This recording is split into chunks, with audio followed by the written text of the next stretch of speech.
ગુજરાતના અગ્રીમ અખબારોમાં આપની કોઈ પણ પ્રકારની જાહેરાત આપવા માટે સંપર્ક કરો.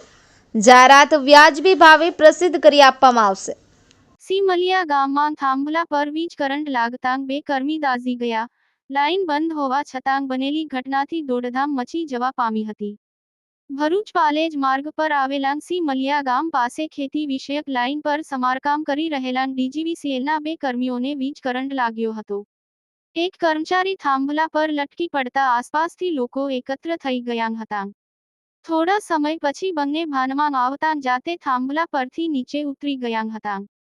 તેમને સારવાર માટે વડોદરા ખસેડવામાં આવ્યા હતા.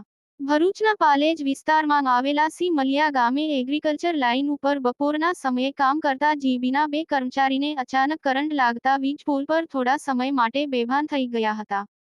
ત્યારબાદ ભાનમાં આવતા જાતે જ પુલ પરથી નીચે ઉતર્યા હતા. જેમના હાથને ઈજા પહોંચી હતી, જેઓને તાત્કાલિક પ્રાથમિક સારવાર આપવામાં આવી હતી.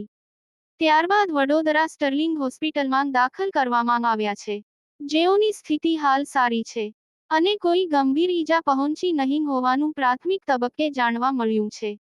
જગદીશ માછી અને જયપાલ દેસાઈ કર્મચારીઓ ફીડર ફોલ્ટ તપાસવા માટે ગયા હતા અને પુલ પરની લાઈનો પણ બંધ હતી.